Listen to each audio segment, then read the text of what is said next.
메리 크리스마스. 할렐루야. 하나님께 모든 영광과 찬송을 돌리겠습니다.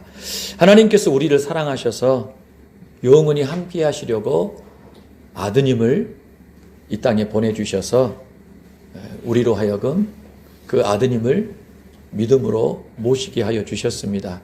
성탄절이라 하면 바로 하나님께서 아드님을 우리 가운데 보내주신 것을 진심으로 감사하고 기뻐하는 그런 의미로서 우리가 이 절기를 지킵니다.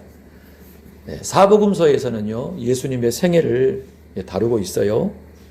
그런데 그 가운데에서 예수님의 탄생을 다루고 있는 복음서는 세 가지가 있습니다. 마태복음, 누가복음, 요한복음이에요. 마가복음에서는 예수님 탄생은 다루지 않고 곧장 세례받으시고 공생의 사역을 진행하신 것을 다루고 있습니다. 마태복음, 누가복음, 요한복음이 예수님의 탄생 사건을 다루고 있는데요. 그 가운데서 특별히 요한복음은요, 마태복음과 누가복음과 조금 다르게 예수님의 탄생을 이야기하지요. 바로 예수님의 시작을 천지 만물이 창조되기 이전이다라고 증언하고 있는 거예요. 그렇지요? 우리가 요한복음을 함께 새벽마다 배우고 있는데, 요한복음에서 만나는 예수님은요, 세상이 창조되기 전에, 천지 만물이 존재하기 전에 이미 그 전부터 성부와 성령과 함께 계신 성자 하나님이시다. 예수님은 만물을 지으신 창조주시다. 그렇게 말씀하고 있는 것입니다. 자, 우리가 2025년 성탄을 맞이해서요, 삼위 하나님께 감사 예배를 지금 드리고 있는데, 오늘은 특별히 마태복음과 누가복음이 기록하고 있는 성탄을 조금 살펴보면서요, 그 성탄의 시간들을 다시 한번 면밀히 살피고 점검함으로 예수님에 대하여 더 온전하고 견고한 지식을 갖기를 원합니다. 아마 이 주중에 마태복음 1, 2장과 누가복음 1, 2장을 읽어보셨을 텐데요. 읽어보니까 조금 어떻습니까? 각각 예수님에 대한 내용들을 다루고 있는데 좀 다르다라는 느낌을 받으셨지요. 마태가 다루고 있는 예수님의 탄생과 누가가 다루고 있는 예수님의 탄생이 조금 달라요. 그래서 저와 여러분은 자칫하면 예수님 탄생에 대해서 파편화된 이 조각들을 가지고 우리가 신앙생활을 하기가 쉬울 텐데, 이것을 시간순으로 배열을 해가지고 살필 때 우리가 예수님에 대해서 좀 더 온전한 지식을 가질 수가 있을 것 같습니다. 자, 나누어 드린 인쇄물이 있었는데요. 자, 그 인쇄물을 한번 보실까요? 마태복음 1, 2장과 누가복음 1, 2장의 예수님 탄생을 시간순으로 정리한 겁니다. 자, 인쇄물 보시고 지금 바로 성경을 보셔야 됩니다. 누가복음 1장으로 가보시기 바랍니다. 누가복음 1장을 보세요. 자, 5절부터 25절까지가 누구에 관한 이야기인고 하니? 세례 요한의 부모님들에 대한 이야기지요. 부모님이 누구예요? 사가랴와 엘리사벳. 사가랴와 엘리사벳. 이 두 사람은 다 레위지파 사람들입니다. 특별히 엘리사벳은 아론의 자손이에요. 사가랴는 제사장이고요. 그래서 하나님 앞에 의인들로 그렇게 정평이 나 있는 사람들. 그런데 그 부부는요, 나이가 많아요. 나이가 많은데 아이가 없는 그러한 상황에 있습니다. 자, 그들에게 어떤 일이 발생합니까? 13절부터 보니까요, 가브리엘 천사가 등장을 해서 분향하고 있는, 예루살렘 성전에서 분향하고 있는 사가랴에게 나타났잖아요. 그러면서 아들을 낳는다라는 얘기를 합니다. 아들의 이름도 가르쳐 주죠. 아들의 이름이 뭐라고 해요? 요한이라 해라. 그리고 이 아들이 요한이 행할 사역에 대해서 예고를 합니다. 그렇죠. 그런데 사가랴가 이걸 믿어요, 안 믿어요? 안 믿습니다. 어떻게 이런 일이 있을 수 있는가? 왜 그렇죠? 자기 부부가 나이가 많다라는 거예요. 그래서 이 천사가 자기 이름을 밝힙니다. 나 가브리엘 천사인데 하나님이 내게 주신 그 말씀을 네가 믿지 아니하므로 너는 이 일이 내가 예언한 이 모든 것들이 이루어질 때까지 어떻게 되겠다? 말을 못하게 되겠다. 성전 안에서 말을 못한 채 나온 거예요. 그래서 이제 말을 못하니까요. 이제 불편했겠죠. 글을 적어서 의사표현을 하게 된 겁니다. 자, 그런데 이제 어떤 일이 발생을 하게 되지요? 24절을 보니까요. 엘리사벳이 그 후에 어떻게 돼요? 잉태를 하게 됐어요. 그리고 그 일을 5달 동안 숨깁니다. 숨겨. 그렇죠? 자, 우리가 지금 이 상황을 가만히 살펴보면 뭘 할 수 있죠? 나이 먹은 사람이 아기를 갖는다라는 것이 불가능하다라는 것. 그렇죠? 제사장이나 되었어도 평생 하나님 앞에 경건하고 거룩하게 산 의인임에도 불구하고 늙은 몸에 아이를 갖는다라는 것이 불가능하다라고 여겼다라는 겁니다. 그렇지요? 그러나 하나님께서 어때요? 그것을 이루시는 거예요. 그래서 말을 못하게 된 그가 결국 하나님께서 행하신 그 일을 보고서 아이가 태어나서 이름 지을 때 입이 터져서 하나님을 찬양하게 되는 겁니다. 자, 그 다음 사건이 어떤 사건이죠? 누가복음 바로 이어서 26절부터 나오죠. 5개월간 엘리사벳이 임신했어요. 그 다음에는 천사가 어디를 갑니까? 예, 갈릴리 나사렛을 간 거예요. 언제요? 여섯째 달에 천사가 사가랴를 만난 후에 6개월이 지나서 누구에게 갔다? 갈릴리 나사렛의 마리아에게 간 겁니다. 그렇죠? 자, 그런데 이 마리아는 어떤 사람이죠? 다윗의 자손 요셉과 약혼한 사이다라고 했죠. 우리 지금 결혼 관습에 의하면 약혼해도 어때요? 헤어질 수 있죠. 결혼이 아니니까. 근데 유대 나라에서는 그게 아니에요. 유대 나라에서는 약혼이라는 건 결혼한 거예요. 결혼한 거.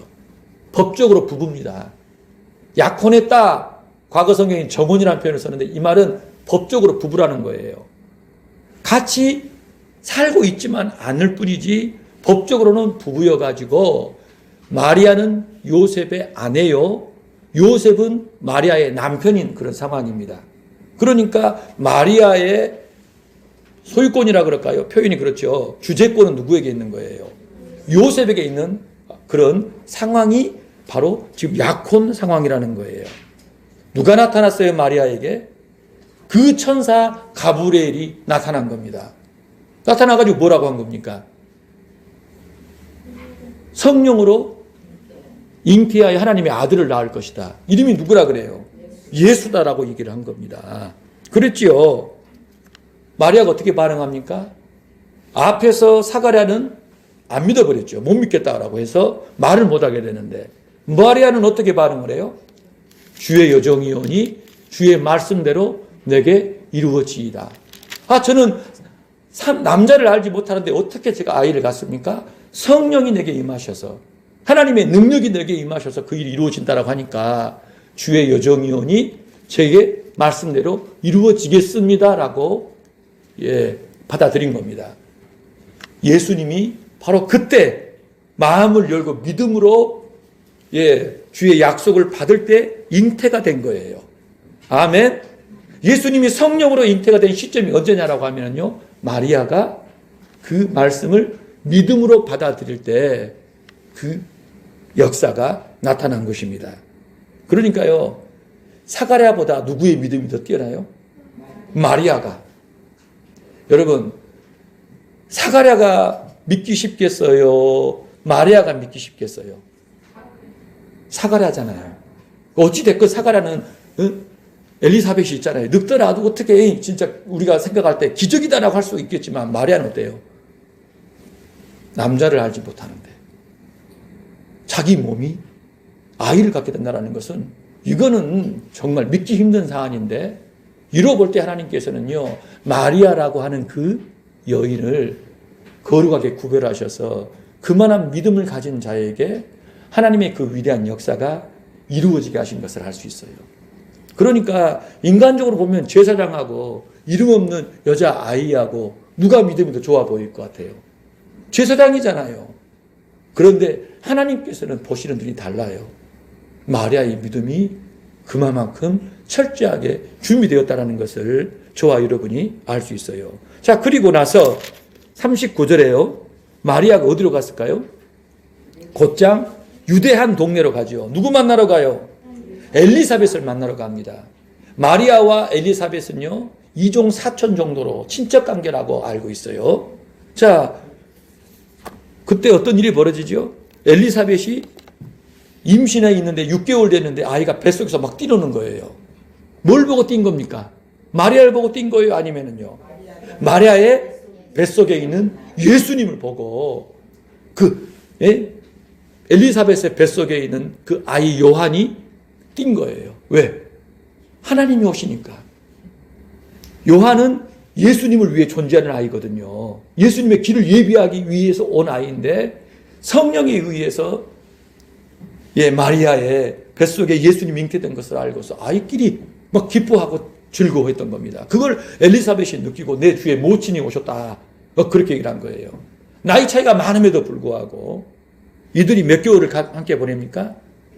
3개월을 같이 보내요. 그러면 3개월을 보내면은요, 엘리사벳은 만삭이 된 거예요. 만삭이. 그렇지요? 그리고 마리아는 어떻게 됐을까요? 3개월에서 약 4개월 정도 시간이 됐겠죠. 나사렛에서 유대로 갔어요. 유대에서 다시 나사렛으로 가려면은 넉넉 한 4개월 정도 됩니다. 여기 계신 엄마들은 알 거예요. 4개월쯤 되면은 임신했을 때 배가 어느 정도가 됩니까? 이제 별로 오르죠. 그래요. 엘리사벳과 마리아의 이 교제의 시간이 여러분 어떤 시간일 것 같아요? 세상에 운명을 쥐고 있는 여인들입니다. 하나님의 위대한 구원의 역사를 이루는 두 사람이에요. 나이 많이 먹은 여인과 그리고 이제 너무나 엄청난 이 삶의 무게를 짊어진 세상의 운명을 짊어진 그 소녀와 만남인데요. 이들이 서로를 도우면서 위로하고 교제하고 하나님의 뜻에 대해서 깊이 묵상하는 시간이었을 거예요. 서로를 도와주면서 힘에 겨운 엘리사벳을 돕고 그리고 어린 그 소녀의 그 믿음을 북돋아주며 세워주는 정말 귀한 시간이 바로 이 3개월의 시간이었을 것입니다. 자, 그리고서 이제 어떤 일이 벌어질까요? 마리아가 어디로 올까요? 이제 갈릴리 나사렛에서 돌아왔겠죠. 어떻게 와요? 배가 불러서 와요. 그러면 누구를 만나야 돼요? 요셉을 만나야 돼요. 마태복음 1장으로 가보세요. 자, 마태복음 1장 18절부터 보세요. 자, 그의 어머니 마리아가 요셉과 약혼하고 동거하기 전에 성령으로 잉태된 것이 나타났더니, 그 다음이 뭐죠? 그의 남편 요셉은 의로운 사람이라 그를 드러내지 아니하고 가만히 끊고자 하여. 요셉이 드디어 자기의 정혼녀, 약혼녀 아내인 마리아가 임신한 걸 알게 돼버렸어요. 사람들 눈이 보통 눈입니까, 여러분? 그 작은 동네에서 지내는데 마리아가 이상한 거예요. 그랬을 때 요셉이 봤는지 들었는지 모르고 확인을 했을 터인데 충격을 받아버려요. 왜요? 의로운 사람이라. 여러분, 의롭다라는 말은요, 영어식 표현을 하면 faithful to the law. 율법에 신실한 사람. 하나님의 그 율법을 정밀하게 꼼꼼하게 철저하게 지키려 하는 보잘것없는 청년인데 그의 속에서는 하나님을 경외하여 율법을 철저하게 지키는 그런 의인이었던 거예요. 하나님이 그런 사람을 선택을 한 겁니다. 그런데 그런 요셉에게 임신한 마리아를 봤을 때 어떤 판단이 들었을까요? 당시로 치면 세 가지를 할 수 있어요. 첫 번째로는요, 고발할 수 있습니다. 내 아내가 나 아닌 다른 사람과 잠자리를 같이 해서 임신했다. 그러면 유대 사회에서는요, 돌을 던져 죽입니다. 그렇게 할 수 있어요. 율법에 철저한 불어서는요. 그런데 그러기를 싫어해요. 왜요? 안타깝게 여기는 거예요. 생명을 아끼니까. 그래서 그러기 싫으니까 두 번째 방법이 뭐예요? 가만히 끊고자 한 거예요. 이혼하겠다라는 거예요. 이혼. 예? 그래서 이혼 증서를 써서 마리아를 돌려보내서 마리아로 하여금 이제 제 갈 길을 가고 자기는 그녀와 이제 관계를 끊고 따로 살겠다라는 것입니다. 이혼을 함으로써 두 사람의 관계를 정리하려고 했던 겁니다. 세 번째로는요, 그냥 덮고 사는 거예요. 근데 그게 불가능한 이유는 뭘까요? 자기의 율법에 대한 열심. 부정한 사람과 내가 함께 할 수 없다라는 것. 그래서 요셉의 결론은 뭐예요? 가만히 끊고자 한 겁니다. 이혼하려고 한 겁니다. 공개적으로 고발해가지고 치욕당하게 하지는 않고 조용히 이혼해서 관계를 정리하려고 한 거예요. 그런데 너무너무 괴롭고 고통스러운 거예요. 마리아를 사랑했기 때문에. 그때 누가 등장한 거예요, 여러분? 천사가 나타난 겁니다. 천사가 나타나서 뭐라고 해요? 야, 성령으로 잉태된 것이다. 네 아내 마리아 데려오기를 무서워하지 말라. 천사가 꿈에 나타나가지고 성령으로 잉태된 것을 얘기를 하고요. 아들을 낳았는데 이름을 뭐라 하게라? 예수라고 해라. 그리고 이 아이는 이사야서 7장 14절의 성취다. 하나님이 우리와 함께 하신다라는 그 증거다라고 얘기를 한 겁니다. 그래서 요셉이 어떻게 반응합니까? 천사의 분부대로 마리아를 데려온 거예요. 이혼한 것을 거부하고 데려와 함께 산 겁니다. 아내로 맞습니다. 그리고 어때요? 아들을 낳기까지, 예수를 낳을 때까지 함께 잠을 자요, 안 자요? 자지 않습니다. 왜 데려왔을까요, 여러분? 왜 요셉이 마리아를 데려왔을까요? 위험하니까. 자기 아내 위험하니까. 예? 사람들한테 말 당할까봐. 같이 사는 것처럼 한 거예요. 그래서 자기와의 관계 속에서 아이가 태어난 것으로 이제 자기가 덮어 쓰려고 데려온 겁니다. 그러면 놓고 어떻게 돼요? 함께 잠을 안 자요. 천사의 그 메시지를 알고 이 아이가 어떤 아이라는 것을 믿었기 때문에 그와 같이 행동을 한 겁니다. 그리고 아들을 낳으니까 예수다, 그렇게 이름을 지었다 얘기를 하는 것입니다. 여기까지 분명히 잘 이해하시겠죠? 자, 그 다음에 어떤 일이 벌어질까요? 마태복음 2장에 보면 어떤 사건이 나와요? 동방박사들이 들어오죠. 예루살렘에 들어옵니다. 왜 왔다고 얘기하죠? 동방박사들이 예루살렘에 방문한 목적이 뭐예요? 유대인의 왕의 탄생을 알고 경배하기 위해서 왔다고 합니다. 그렇지요? 그러니까 예루살렘이 어떻게 돼요? 헤롯 왕부터 모든 성 전체가 소동을 하게 된 겁니다. 그런데 여러분, 네? 소동할 수밖에 없는 이유는 어디 있어요? 이 헤롯 대왕이라고 하는 이 헤롯이 권력의 화신이에요. 자기 왕위를 지키기 위해서는 부인도 죽입니다. 아들들도 죽이는 사람이에요. 그런 사람의 앞에 와가지고 유대인이 왕이 태어났다고 하니 어떻겠어요? 이게 큰일 났구나. 피바람이 불겠구나 판단을 한 겁니다. 그런데 헤롯이요, 싹 감추고 뭐라고 합니까? 대제사장과 서기관들을 부른 거예요. 야, 어디서 태어나냐? 성경이 어디 나왔냐? 미가서 5장 2절을 얘기합니다. 유다 베들레헴입니다. 아, 그래. 알겠다. 그리고서 박사들을 부른 거예요. 야, 별이 나타난 때가 언제지? 그리고 그 아이에 대해서 또 자세히 좀 얘기를 해봐라. 다 정보를 이제 습득을 합니다. 그리고서 찾거든 돌아와가지고 나에게 그 아이에 대하여 알려달라. 나도 가서 경배해야겠다. 그리고 동방박사들을 보낸 거예요. 여러분, 여기서 우리가 생각해 볼 게 있죠. 동방박사들이 여기 바벨론 있죠. 바벨론에 있는 점성술사들이거든요. 천문학을 연구한 사람들입니다. 별을 연구한 사람들이에요. 근데 그 사람들의 그 별 연구 가운데 이스라엘 유대 나라에 이 왕에 출현할 만한 큰 별이 나타난 것을 확인하고 온 거거든요. 그런데 이 사람들이 하나님의 그 은혜 가운데 그 정도는 알 수 있었는데 뭘 몰랐어요? 예루살렘으로 온 것이 문제죠.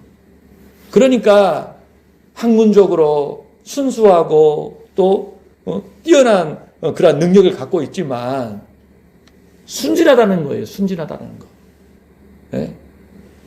지금 다스리고 있는 사람이 어떤 사람인지, 그 사람 앞에서 유대인의 왕을 언급하게 되면 어떻게 될 것인지에 대해서는 전혀 생각을 못하는 사람들이라는 것입니다. 그러한 아쉬운 부분이 이들에게서 보이지요. 또요, 헤롯이라는 사람이 얼마나 잔혹하고 무서운 사람인가를 저와 여러분이 보게 되죠. 그리고요, 대제사장과 서기관들을 보세요, 여러분. 하나님의 아들이 어디서 태어날지를 알아요. 그런데 이 사람들이 경배하러 갑니까? 이후에 성경을 보면은요, 예수님을 끝까지 쫓아가가지고 흠을 잡고 결국에는 죄를 덮어 씌워서 악랄하게 죽인 장본인들이 누굽니까? 대제사장과 서기관들. 성경 안다고 겉으로 하나님 경외한다라고 해서 하나님을 잘 섬기는 것이 아니었다는 것을 저와 여러분이 보게 됩니다. 자, 그리고서 이제 어떤 사건이 벌어질까요? 누가복음 2장으로 가보시기 바랍니다. 다시 누가복음 2장 1절부터 보세요. 1절에 보니까요, 가이사 아구스토, 로마의 첫 번째 황제입니다. 그 사람이 호정령을 내려요. 로마 제국에 있는 모든 사람들은 다 자기 고향에 가가지고 호적을 정리해라, 얘기한 겁니다. 그렇죠? 이것은요, 예수 그리스도의 탄생이 역사적인 사건이라는 것을 알 수 있어요. 아, 예수님 언제 태어났다고요? 가이사 아구스토가 호적하라 했을 때, 그리고 또 정확히는요, 구레뇨가 수리아 총독이었을 그때 바로 예수님이 탄생하게 된 겁니다. 자, 그때요, 요셉과 그의 아내인 마리아는 만삭이 되어가지고 베들레헴으로 간 겁니다. 그랬죠? 자, 그런데 여관이 있어요, 없어요? 없었죠. 그래서 어디에서 아이를 낳아요? 마구간이 아닙니다. 구유. 자, 여기서 우리가 알 수 있는 게 뭐냐면요, 여관이라는 것은 나그네들이 머물 수 있는 그런 장소지만 여관이 없다라는 것은요, 구유에 낳았다라는 것은 유대 사람들은, 당시의 유대 사람들은요, 집하고 마구간이 같이 있어요. 집안에가 한쪽에 사람들이 누워 자고 또 한쪽에다가는 칸바위 같은 거 해놓고 거기에다가 양이고 말, 나귀 같은 것도 같이 있는 거예요. 그러니까 집안에 큰 방 안에가 사람도 자고 한쪽에서 짐승도 자는 그런 상황. 구유라고 하는 것이 뭐냐면은 바로 사람이 사는 집에 한켠에 있는 구유, 말의 밥그릇이란 얘기예요. 이 말은 마구간이라기보다 더 정확히는 뭐냐면요, 베들레헴의 어떤 사람이, 이름 모를 어떤 사람이 자기 집에 들인 거예요. 그런데 자기 식구들이 이게 잠을 자니까 거기서는 몸을 풀 수가 없으니까 한쪽에 있는 그 짐승들이 몸을 푸는 거기에다가 예수님 마리아와 요셉을 데리고 가가지고 거기서 아이를 낳은 겁니다. 이게 놀 데가 없으니까 어때요? 사람도 있고 놀 데도 없으니까 말 구유에다가 강고 쌓아가지고 놔둔 그런 상황이 된 겁니다. 이해되시죠? 그러니까 마구간이라기보다 이 마구간이 어떤 개념인지 아시겠죠? 그러한 상황이었어요. 자, 그리고서 8절부터 보니까 어떤 일이 등장합니까? 목자들이 방문한 거예요. 목자들이. 그렇죠? 근데 이 목자들은 뭐 하고 있었어요? 밖에서 뭐 해요? 양을 치고 있었죠. 예. 천사가 나타나가지고 메시지를 전합니다. 온 백성에게 비칠 기쁨의 소식을 전한다. 바로 예수님의 탄생은 지극히 높으신 하나님께는 영광이 되고 땅에서는 그분의 기뻐하심을 입은 자들의 평화다. 무엇이? 예수님의 탄생이. 예수님의 탄생이 하나님께 영광이고 인생에게는 더 없는 평화로다라고 얘기를 한 겁니다. 바로 예수님은 그 목적을 이루신 분이다라는 것을 이야기하는 겁니다. 그리고서 천군이 나타나가지고 찬양을 해요. 목자들이 와가지고 경배하고 돌아가게 되지요. 자, 그런데 여기서 한 가지 생각해 볼 게 있어요. 유대 나라에서는 여러분, 건기와 우기가 있어요. 예, 건기와 우기. 3월 달부터 9월까지는 이 건기라고 합니다. 건기. 비가 안 와. 그래서 이때는 밖에서 잠을 잘 수가 있어요. 예? 양들을 키우다가 밖에서 잠도 자고 할 수가 있는데 10월부터 2월 정도는 우기라 그래요. 이때는 밖에서 잠을 잘 수 있어요, 없어요? 없어요. 그럼 큰일 나요. 우리가 성탄절이 12월 25일이다 라는 것에 대한 많은 사람들이 의문을 가져요. 학자들은 아닐 수도 있다라는 이야기도 합니다. 왜 그런 거예요? 밖에서 목자들이 잠을 잔 거예요. 양떼들과 함께. 이건 건기 때문에 봄 언제쯤이 아니었을까라고 얘기를 한 거예요. 정확한 날짜는 알 수 없지만 그런 측면에서 성탄이 이 추운 우리로 이 우기의 시기는 아니었으리라고 보기도 합니다. 이런 것은 여러분 참고해 두세요.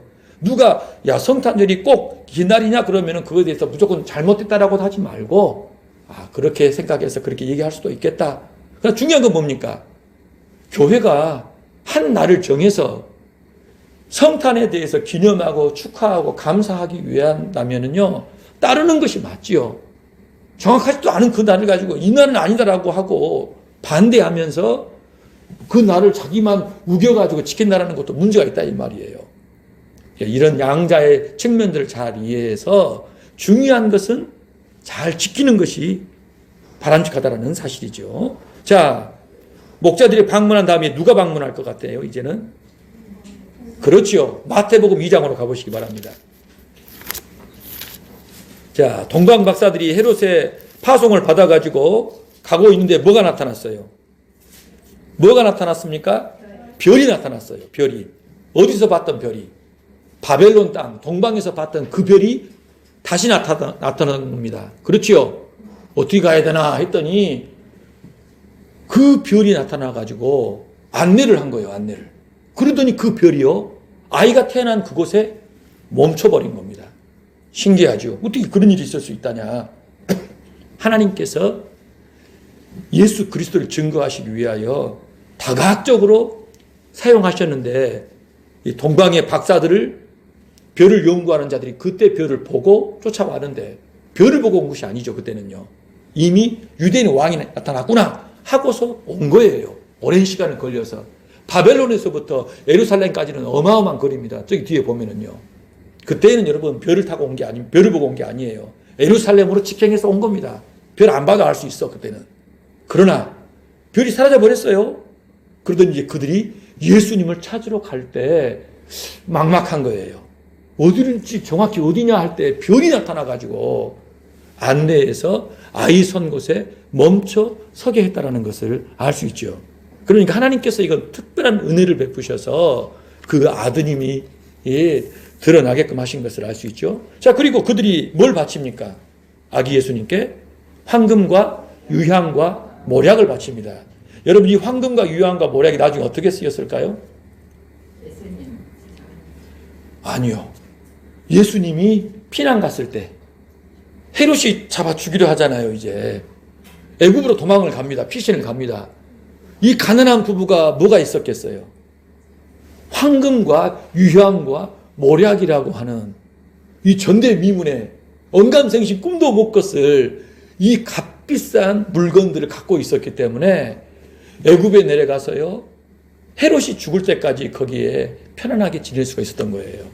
하나님께서 일을 행하신 걸 보면 상상도 못했던 사람이 갑자기 와가지고 경배를 하고 예물을 내놓습니다. 그걸 가지고 또 급하게 도망을 갈 때 경비로 쓰고 생활할 수 있는 여비로 사용하게 된 거예요. 뭐 하라고요? 예수님 잘 지키라고, 예수님 잘 보호하라고, 예수님이 짊어지고 있는 그 사명을 감당하기 위하여 이 어린 부부를 하나님께서 음으로 양으로 지원하시고 보살폈던 것을 저와 여러분이 보게 되는 거예요. 그러니까 저와 여러분이 알아야 될 게 뭐냐면요, 정말 하나님 뜻대로 살고자 할 때 외롭고 고됩니다. 원리 원칙 따라 하나님 말씀대로 살려고 하면요 피곤해요. 외로워요. 문제도 많고 트러블도 많이 생깁니다. 그런데 여러분, 그 길을 가는 사람은 어떻게 해요? 하나님이 보시고 도와주셔요. 예상하지 못했던 방식으로 하나님께서 도우셔서 하나님의 뜻을 이루게 하신다는 것을 만날 수가 있다는 것입니다. 아멘. 자, 그리고 동방 박사들에게 꿈에 지시가 떨어집니다. 어떻게 하라고요? 뭐라고 얘기합니까? 헤롯에게 돌아가라, 돌아가지 마라. 돌아가지 마라. 왜요? 헤롯이 음흉한 목적으로 박사들을 지금 부르고 있기 때문에 만약에 돌아가면 어떻게 될까요? 죽습니다. 왜 죽어요? 알고 있잖아요, 모든 걸. 그래서 죽여버리는 거예요. 그래서요, 다른 길로 돌아가게 만들었습니다. 자, 이제 동방 박사들의 방문까지 이루어졌어요. 그 다음 사건은 뭘까요? 이제 지금 요셉과 마리아는 예수님을 낳고 있는데요. 헤롯은 지금 잡아 죽이려고 하는 그런 상황인데 헤롯은 계속 어떨까요? 기다리고 있겠죠. 누가 돌아오기를. 박사들이 돌아오기를 기다리는 거예요. 계속 기다리고 있어요. 출발한 시간부터 돌아올 때까지를 계속 기다리고 있는데 그 기간 동안에 어떤 일이 벌어지냐면은 누가복음 2장으로 가보면은요. 태어난 지 예수님 8일째 뭘 행한다? 할례를 행하여. 예? 아이의 그 포피 있죠. 성기의 그 포피를 잘라가지고 할례를 행합니다. 유대인이라면 반드시 해야 돼요. 그런데 지금 이 정신없는 이 상황에 왜 했을까요? 아버지가 요셉이 어떤 사람이에요? 의로운 사람, 율법에 신실한 사람, 율법대로 사는 사람. 남들은 다 율법 안 지켜도 되고 자기 이렇쿵 저렇쿵 이유되고 핑계를 대는데 요셉은 어떤 사람이라고요? 거지 겉대로 율법대로 사는 사람이에요. 예? 명령에 순종하는 사람. 아이가 태어났으면 어떻게 해야 돼요? 8일 만에 할례를 행한 거예요. 예수라고 이름을 지어줍니다. 자, 그 다음에 어떤 일이 벌어져야 돼요? 여러분 잘 아셔야 될 것이 유대 사회에서는 아이가 태어나면은요, 예? 정결의식을 행해야 됩니다. 7일 동안은 부정하기 때문에 8일째에는 할례를 행하고 그로부터요, 남자아이를 태어나면 33일이 지나면은요, 여자가 드디어 깨끗하게 되어서 하나님의 성전에 돌아와가지고 그 성전에서 하나님 앞에 이 속죄제, 번제와 속죄제를 드리게 됩니다. 그게 율법이 정한 바인데 지키는 사람도 있고 안 지키는 사람도 있겠죠. 요셉은 어떻게 했을까요? 당연히 지키지요. 당연히 지키지요. 그런데 어떤 일이 벌어져요? 동방 박사들이 다른 길로 간 걸 알아요. 위험하다는 걸 압니다. 그리고요, 요셉에게 하나님께서 천사를 보내십니다. 자, 마태복음 2장으로 가볼까요? 13절부터 보니까 또다시 요셉에게 천사가 나타나가지고 메시지를 줍니다. 어떻게 하라? 급히 애굽으로 가라. 애굽으로 피하라는 거예요. 그래서 그 밤에 애굽으로 피했어요. 태어난 지 이게 어느 정도의 시간이었는지는 확실하지 않아요. 그렇죠? 그러나 지금 이제 헤롯이 알게 된 거예요. 속았다. 내가 박사들 더 기다려서는 안 되겠구나. 내가 잘못 판단했구나. 저것들이 나를 속이고 도망쳤구나 하는 것을 알게 되고 이제 군대를 급파하게 될 그 시점에 자고 있는데 천사가 요셉에게 나타나가지고 빨리 애굽으로 피하라는 겁니다. 그래서 피했어요. 그리고 나니까요, 베들레헴에는 그 지경이 전체가 유아학살의 현장이 펼쳐지게 된 겁니다. 이것 또한 에레미야서 31장의 성취였다. 그렇게 얘기를 하죠. 자, 그리고 마태복음 2장 19절을 보시기 바랍니다. 마태복음 2장 19절. 헤롯이 죽은 후에 주의 사자가 애굽에서 요셉에게 효명하여 이르되, 학자들이 연구해본 바로는요, 헤롯이 약 2달 정도 있다가 예수님 탄생 후 2달 정도의 시간, 정확하진 않아요, 죽어버렸대요. 안 죽을 것 같았는데, 안 죽을 것 같던 그 사람이 결국에는요 죽었다라는 거예요. 그 기간은 어떤 기간일까요? 요셉과 마리아가 예수님과 함께 애굽에 가 있는 시간. 요셉과 마리아는 황금 유황 모략을 가지고 지금 애굽에서 살고는 있는데 어때요? 불안하죠. 또 요셉의 마음은 어떨까요?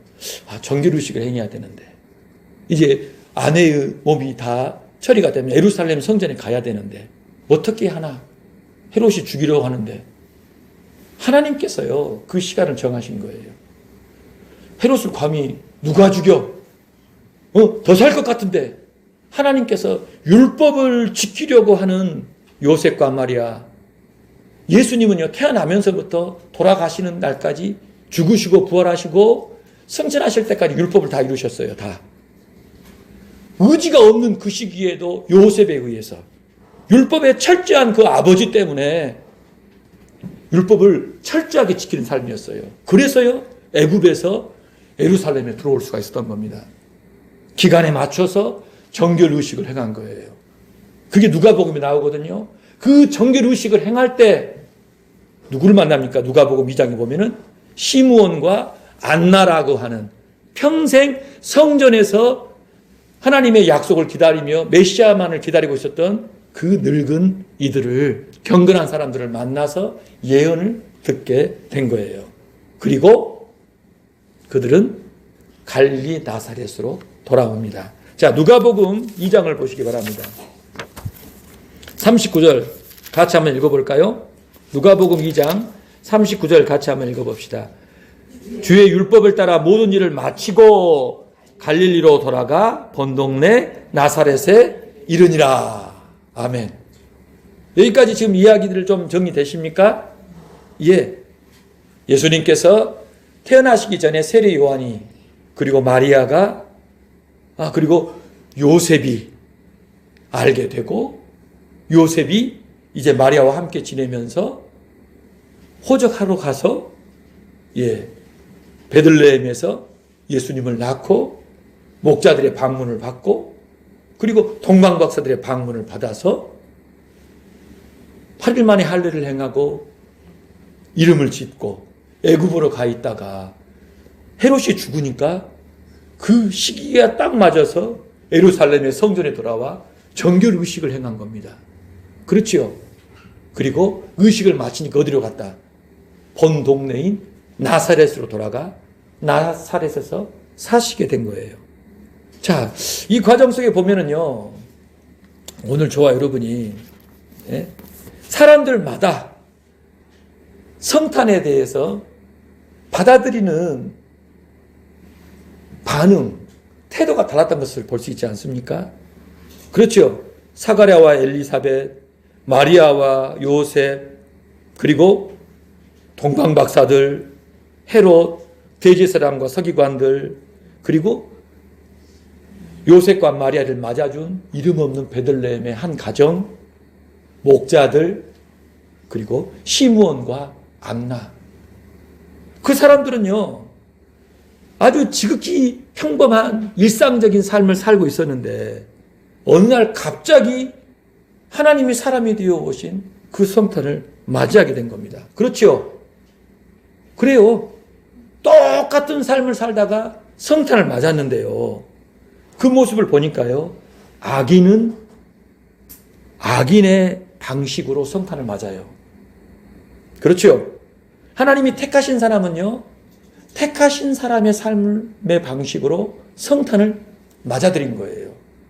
그러니까 너나 없이 다 성탄을 맞았는데 그 맞아들인 사람들의 모습을 보면 평상시 악인은 악인대로 성탄을 맞고 악인의 방식으로, 택하신 사람은 택하신 사람의 방식으로 성탄을 맞아서 삶을 진행한 것을 보게 된다 이 말이에요. 다 멸망할 죄인들임에도 불구하고 그 극명한 차이가 드러난 것을 오늘 저와 여러분이 발견하게 되는 겁니다. 예수님의 재림도 그와 같을 것입니다. 여러분, 예수님의 재림도요, 우리는 우리의 일상을 살다가 우리가 처한 환경과 상황 속에서 우리 일을 하다가 주님의 재림을 맞닥뜨릴 거예요. 그러니까 내가 어떤 의식을 가지고 뭘 위해 사느냐가 분명한 그 상태가 되는 게 너무 중요하다는 거예요. 그렇지 않으면은요, 성탄을 악인의 방식으로 받아들여서 자신의 태도를 보이는 사람이 될 수가 있다 이 말이에요. 아멘. 여러분 이 부분 굉장히 중요한 문제입니다. 오늘 저와 여러분이 2025년 이 성탄을 지금 맞이하고 있는데요, 오늘 저와 여러분은 지금 이 성탄을 과연 어떻게 받아들이고 있는지 한번 생각해 봤으면 좋겠어요. 나에게 성탄은 과연 어떤 의미인가? 하나님이 나를 죄에서, 이 멸망할 세상에서 구원하시려고 품 안에 독생하신 아드님을 보내주신 그 날로 내가 정말 감사히 받아들이고 있는지, 예수님께서 당신의 살과 피를 나눈 한 몸으로 영원히 함께 하시려고 나를 찾아오신 그날로 우리가 지금 받아들이고 있는지 그렇지 않은지를 깊이 점검해야 한다는 거예요. 자, 여러분 고린도후서를 한번 볼까요? 8장 9절이에요. 고린도후서 8장 9절 같이 한번 읽어봅시다. 우리 주 예수 그리스도의 은혜를 너희가 알거니와 부요하신 이로서 너희를 위하여 가난하게 되심은 그의 가난함으로 말미암아 너희를 부요하게 하려 하심이니라. 예수님의 가난은 무엇을 위한 것이다? 우리의 부요. 예수님의 가난이 우리의 부요라는 거예요. 이 무슨 말인고? 예? 예수님이 얼마나 가난해지셨는가? 우리가 얼마나 부요해졌는가? 그걸 알아야 되는데 예수님이 도대체 얼마만큼 가난해지셨지라는 것을 성경은 뭐라고 했냐면요. 우리에게 오신 것. 우리와 같은 모습으로 오신 것이 예수님이 가난하게 되신 거예요. 하나님이 멸망할 이 세상 여기에 붙들려서 죄 속에서 고통받으며 근심하며 살아가는 이 지경에 나를 찾아온 것이 하나님이 가난하게 되심이라는 거예요. 근데 왜 그렇게 가난해지셨냐? 나를 이런 처지 이런 상황에 있는 나를 주님과 같은 존재가 되게 하시려고. 놀랍지 않습니까 여러분? 이 놀라운 얘기입니다. 그분은 우리가 되신 거예요. 우리가. 나와 함께 하시려고 그분이 나와 같이 되셔버렸어요. 내가 되신 거예요. 내가. 어떻게 하시려고? 나를 그분과 같이 만들려고. 이게 놀라운 얘기 아닙니까? 성육신은 뭐냐면요. 하나님이 내가 되신 것. 내가 되신 것. 왜? 나를 하나님과 같은 존재 되게 하시려고. 그게 성육신이에요. 이런 영광이 어디 있습니까? 이런 겸손이 어디 있어요? 가난하게 되셨다? 내가 되신 거예요, 내가. 나와 똑같이 되신 거예요. 어떻게, 왜? 그분의 그 영광을 고스란히 봐주시려고. 함께 하시려고. 아멘. 그분은 우리가 되셨고, 우리는 그분이 되었다라고 해도 과언이 아니라는 거예요. 그만큼 예수님은 우리와 하나가 되신 거예요. 똑같이. 왜? 그분과 똑같은 존재로 함께 영광을 누리시려고. 아버지와 성령 안에서 그 영광을 누리게 하시려고 우리와 같이 되셨다는 거예요. 그분의 영광을 함께 하시고자 우리처럼 가난해지셨고 마침내 우리를 그분처럼 영광스럽게 하셨다. 그렇게 증거하고 있는 거예요. 여러분, 아담이 하와를 처음 보고 한 얘기가 뭐죠? 이는 내 뼈 중에 뼈요 살 중에 살이다. 남편은 아내를 그렇게 생각해야 합니다. 내 뼈 중에 뼈요 살 중에 살. 무슨 말인가?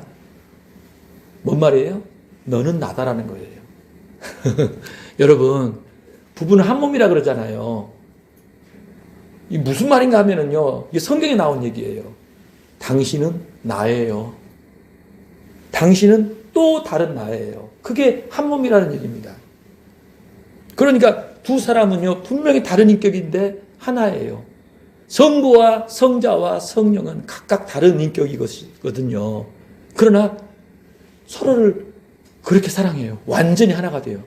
생각하는 것, 뜻하고 계획하는 모든 것들이 하나가 되어 사랑하시는 분입니다. 그 영광으로 우리를 끌어올리신 거예요. 이 천덕꾸러기 같은 저와 여러분을요.